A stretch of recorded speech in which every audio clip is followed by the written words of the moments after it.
rejected the quiet Omega. Then she became the queen. Every alpha swore to protect. Nadia counted ceiling tiles the way other people counted sheep. 96.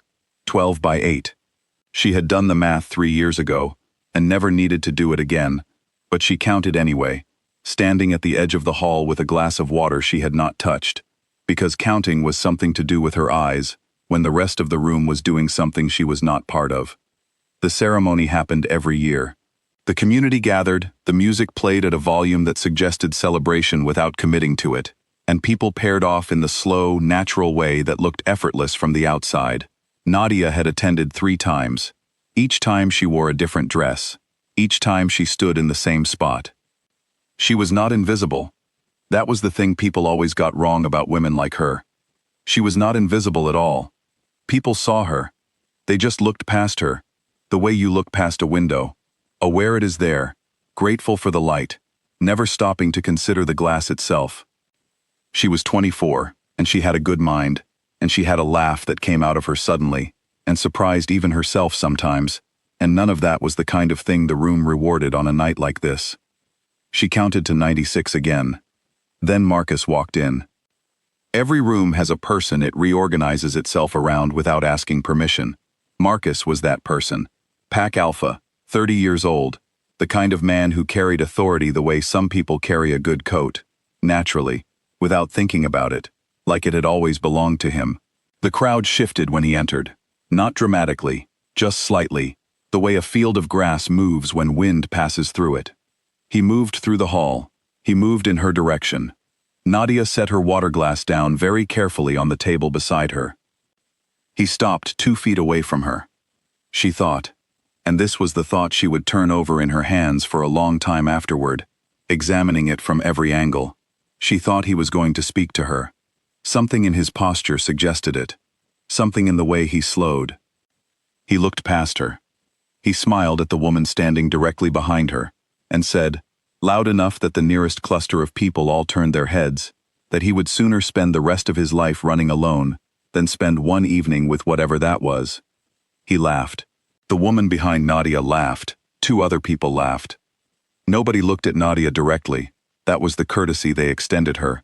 Direct eye contact would have required acknowledgement, and acknowledgement would have required everyone to hold what had just happened, and nobody wanted to hold it. Nadia picked her water glass back up. She finished it. She left. She did not cry in the car. She had already been to the place crying led, and she had unpacked there once, and left, and she was not going back. What she did was drive home in the dark with the radio on a station she did not like, because silence felt too much like agreement. She sat down on the kitchen floor when she got inside. She did not turn the lights on. She stayed there until the tile was warm from her body heat, and then she got up, washed her face, and went to sleep.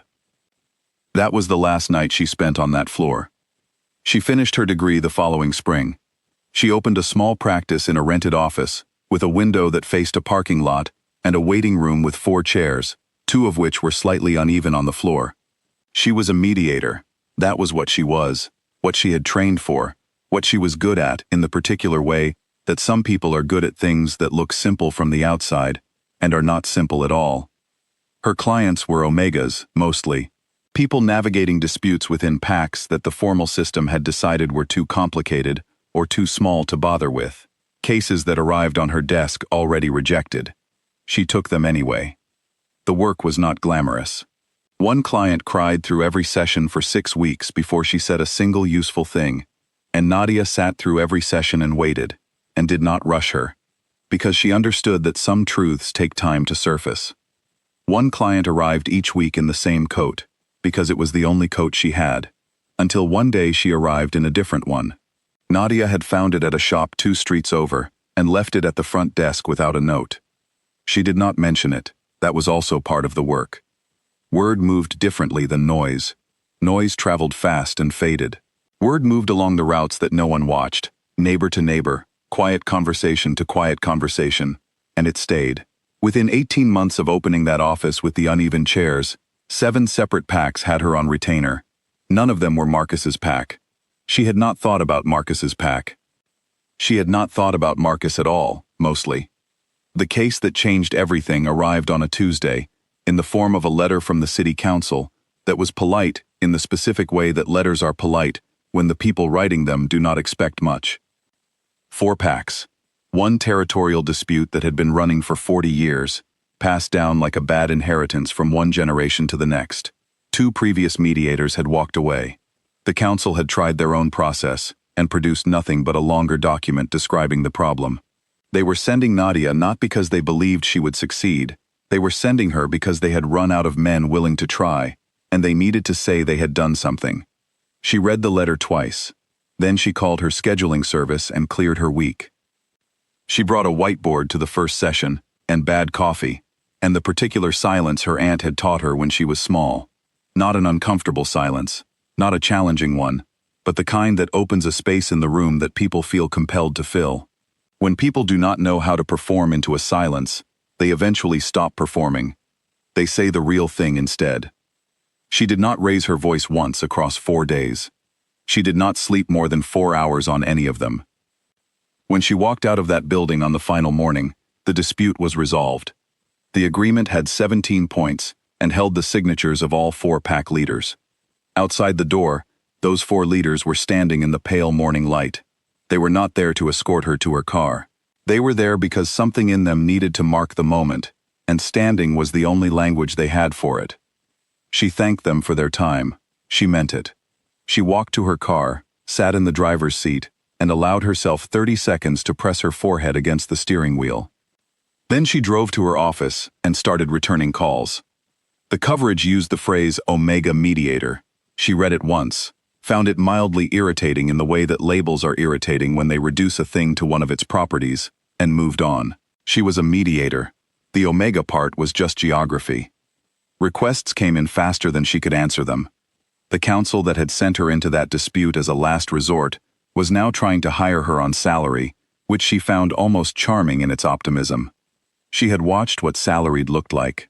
She had watched it happen to her mother, who gave her best years to an institution that gave her a small plaque in return and kept it for the lobby after she left. Nadia negotiated her own terms, or she did not negotiate at all. She hired an assistant. She moved offices. The new place had a window that faced a park. She did not count ceiling tiles there. She had stopped counting ceiling tiles somewhere around the 18th month, without noticing, the way you stop doing a thing once you no longer need it. It was on a Thursday morning that Marcus's pack requested a meeting. Not Marcus. His second-in-command, a younger alpha named Day, who had the decency to look uncomfortable when he sat down across from her, and explained that the pack was dealing with an internal conflict serious enough to threaten its structure, and that they needed someone with her specific experience, and that they understood if she had other commitments. She had other commitments. She took the meeting. Because the work was the work, and she had never yet turned away a case because of personal history, and she was not going to start. She booked the first session for the following Monday. On Monday, she arrived early.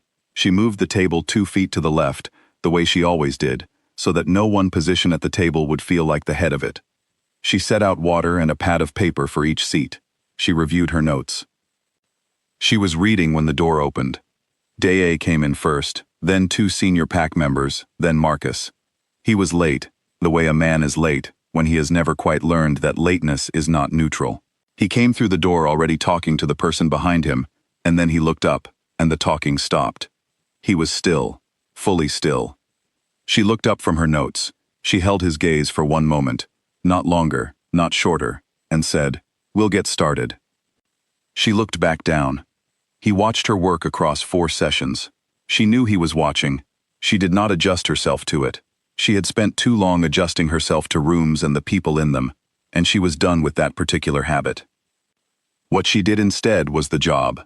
She named the thing no one in the room would say out loud, which was that the conflict was not about resources at all, but about grief, a former leader recently gone, a structure that had not yet figured out how to hold the loss. She said it plainly, without drama, in the tone of someone pointing out where the door is. The room went very quiet. Then one of the senior members put his head in his hands. Then they talked, really talked, for the first time in months. Marcus tried to speak to her between sessions, twice. The first time, she answered his questions about the case and told him to bring the timeline document to the next meeting. The second time, he did not have a question about the case. He said her name and then stopped, like the sentence had somewhere to go but could not find it. She said, "See you Wednesday." She walked to her car. The Interpack Council was the largest governing body in the region, and it was in crisis. A long-standing territorial agreement had collapsed under the weight of its own outdated language, and 12 pack leaders could not agree on a process for addressing it, which meant they could not agree on anything else either. They needed someone to chair the proceedings, someone with no allegiance to any single pack, someone every leader in that room would accept. The vote was not close. Nadia received the news by phone, standing in her office kitchen, waiting for the kettle. She said thank you. She said she would send her terms by end of week. She finished making her tea. The summit was held in a building in the city center with high ceilings and good light and a long table that seated 16. Nadia arrived before anyone else. She moved the podium. She always moved the podium. She found them authoritative in the wrong direction, and set up the table the way she preferred it. The leaders arrived in groups of 2 and 3. She heard them before she saw them, the low sound of conversations pausing in the hallway. Then the door opened and they came in, and one by one, without any signal, without any protocol that required it, they stood. 12 people, on their feet, in a room that had never once, in 40 years of meetings, organized itself around an omega. She counted them, 12. She did not count the ceiling tiles. She looked at the people instead. She said, "Sit down. We have a great deal to do." They sat. Marcus found her after the first day of proceedings. He was waiting in the hallway when she came out, which told her he had been waiting for a while, because the hallway was not on the way to anything he needed. He looked like a man who had rehearsed what he was going to say, and was now unsure whether any of it applied. She stopped. She waited. She gave him the silence that opened things. He said he was wrong. He said he had known it for a long time, and had not known what to do with knowing it. He said he had watched her across those 4 sessions and again today, and that he understood now what he had failed to understand then, what kind of person she was, what he had been too limited to see. He stopped talking. She let the quiet sit for a moment, not unkindly. Then she said, "I know." He waited for the next part, the rest of the sentence, the place where she told him what she needed from him, or what she wanted him to do, or how they would proceed from here. She picked up her bag. She said she had a 7 in the morning call with a council in the Eastern Territory. She said she hoped his pack found its footing, and she meant it, because she always meant it, because the work did not allow her the comfort of saying things she did not mean. She said good night. She walked to the elevator. She was not angry. She had no particular feeling of victory. There was no version of this moment that required his recognition to complete it. She had done her grieving for the girl who needed rooms to see her. She had done it on a kitchen floor in the dark, a long time ago, and she had gotten up and washed her face and gone to bed, and every morning after that she had built something. She was not the girl who counted ceiling tiles anymore. She pressed the button for the ground floor. The doors closed. A year later, the regional summit was her design from the first page to the last. 6 territories, 32 agenda items, a room full of people who had come because she had built the kind of record that made your attendance a statement about the seriousness of your intentions. She walked in first. She set her files down. She looked up at the ceiling once, out of something that was not quite habit anymore, more like remembering. 96 tiles, 12 by 8. She had counted them once, a long time ago, in a room where she did not know what else to do with her eyes. The door opened, chairs scraped back, people stood. She looked at them instead of the ceiling. She said, "Sit down, we have work to do." And they did.